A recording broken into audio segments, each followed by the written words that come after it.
दिन की शुरुआत प्रभु दर्शन के साथ। तो चलिए आज हम भाभी आ के चुके घर हैं के भाभी जी पकवान के जी। घर। और ये देखिए भाभी जी के घर के भगवान जी का दर्शन कीजिए। और अब भाभी जी छठ पर्व की कथा सुनाएंगी आगे। तो आप सब छठ पर्व की कथा को सुनिए और कमेंट में ज़रूर बताइए कि आपको कैसी लगी। वैसे भगवान की कथाएं सारी अच्छी ही होती हैं। जय छठ मैया। शुरू भाभी करते के हैं। घर भाभी हमें छठ के बारे में बताएंगी। नहीं, छठ पूजा के बारे में बताए। मैं थोड़ा गड़बड़ बोल दी, अभी तो मैंने और गड़बड़ बोल दिया था। हाँ, तो भाभी आप शुरू कीजिए। राधे राधे सभी को। छठ पर्व ऐसा पर्व है जो सनातन धर्म में सबसे कठिन व्रत माना जाता है। छठ का त्यौहार ये यूपी बिहार का विशेष त्यौहार है। आजकल सभी लोग मनाने लगे हैं इसको। ये 3 दिन का रहता है और इसमें निर्जल व्रत रखा जाता है और माताएं अपने पुत्र के लिए ये व्रत करती हैं। वैसे धन धान्य घर परिवार सबके लिए ये व्रत किया जाता है। तो जो छठ का व्रत था ना, सबसे पहले पांडवों ने किया था।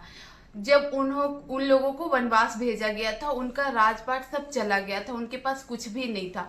तो उन लोग गए वहां पे, वनवास में गए थे। तो जब द्रौपदी जी नदी में गई थी पानी भरने के लिए, तो वहां पे उन्होंने नाग कन्या को व्रत करते देखा था और उस नाग कन्या का नाम था सुकन्या। उन्होंने ये व्रत किया था अपने पुत्र के लिए।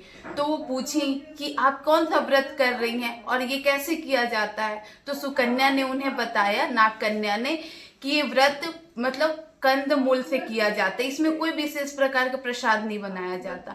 ठेकुआ बनाया जाता है, लेकिन वो प्रचलन में आ गया बनाना। वो आटे का बनता है। आटे का बनता है, गेहूं के आटे का। लेकिन विशेषकर ये कंदमूल और जो भी फल फूल होते हैं उससे किया जाता है। तो उन्होंने बताया कि 3 दिन का व्रत होता है। सबसे पहले दिन नहाए खाए होता है, जिस दिन लौकी और चने की दाल और चावल खाया जाता और है। लौकी फ्राई कर सकते हैं ना। हाँ, लौकी की सब्जी बनाई जाती है। पूर्ण मतलब जैसे बनाते नॉर्मल वैसे लहसुन हाँ, लहसुन सात्विक सात्विक बनाया सात्विक जाता मतलब है। लहसुन प्याज नहीं डालना नहीं है। डाला जाता है। और चने की दाल और चावल ये हल्दी बनाया। वल्दी डल जाता ना। हाँ हाँ, हल्दी नमक डलता है। हाँ। ये खाया जाता है। उस दिन गेहूं वगैरह धोया जाता है, बहुत साफ से धोया जाता है और सुखाया जाता है। कोई जूठा ना करे, मतलब कोई पक्षी भी जूठा ना करे। अच्छा। इतना ध्यान दिया जाता है। फिर दूसरे दिन व्रत पूरा निर्जल व्रत रखा जाता है, सुबह से लेके पूरा शाम तक।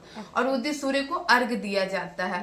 और उस दिन खाया जाता है खीर, दूध की खीर बनाई जाती है और उसको खाया जाता है। और उसी दिन गेहूं भी पीसा जाता है, जो दूसरे दिन उसका ठेकुआ बनाया जाता है। तो घर में ही हाथ से हाँ, हाथ से वाली पीसा चक्की से जाता है। हाँ, अच्छा, क्योंकि उसको मिक्सी का यूज नहीं करते। नहीं, बहुत साफ सुथरे तरीके से बनाना रहता है, इसलिए घर में ही पीसा जाता है। कोई जीरी भी ना चला जाए, सब कोई चीज हाँ, ध्यान चीटी रखते। ना हो, हाँ। मच्छर ना हो, कुछ भी जो कोई जूठा भी ना करे, पूरा ध्यान रखा। इसलिए व्रत के दिन ही इसको पीसा जाता है। अच्छा। और अगले दिन बनाना रहता है। उसके बाद खीर खाया जाता है। खीर खाने के बाद वही प्रसाद पूरे परिवार को दिया जाता है। दूसरे दिन, अब ये 2 दिन हो गया। अब तीसरे दिन पूरा निर्जल व्रत रखा जाता है। ठेकुआ बनाया जाता है, ठेकुआ का प्रसाद बनता है। उसके बाद पूरे फल फूल के साथ घाट पे जाया जाता है, जहाँ पे पानी की व्यवस्था हो वहां पे। और फिर सूर्य डूबते हुए सूर्य को अर्घ दिया जाता है। फिर उसके बाद चौथे दिन प्रातः काल जो उगते हुए सूर्य होते हैं उनको अर्घ दिया जाता है, तब ये व्रत पूर्ण होता है। मतलब सूर्य को अर्घ सिर्फ 2 बार देना है, एक डूबते 3 बार दिया जाता, 3 दिन दिया जाता है। पहले खरना के दिन, जिस दिन खीर खाया जाता है, उस दिन भी अर्घ दिया जाता है सूर्य को। लेकिन मेन 2 दिन होता है। तो बहुत लोग खरना नहीं करते क्योंकि वो कर नहीं पाते हैं। क्यों?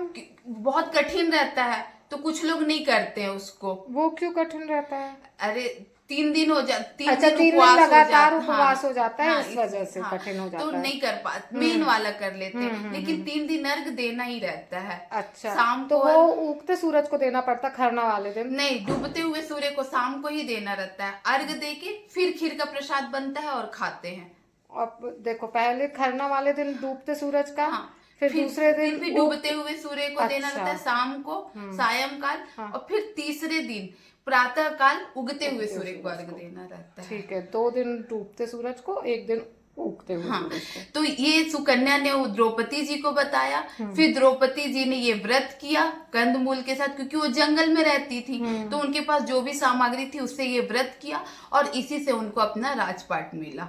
तो अच्छा। इस प्रकार पहले सुकन्या ने किया, फिर द्रौपदी जी ने किया, और तब से ये परंपरा चली आ रही है। ये है छठ माता का महत्व और कथा। जय छठ माता की। जय छठ माता की। तो बहुत अच्छी जानकारी दी आपने, इसका विशेष विशेष धन्यवाद। हमने ये विशेषकर MP वालों के लिए शूट किया है ताकि उनको पूर्ण जानकारी हो सके, तो इसके लिए आपका बहुत बहुत धन्यवाद। जय श्री राधे। जय श्री राधे।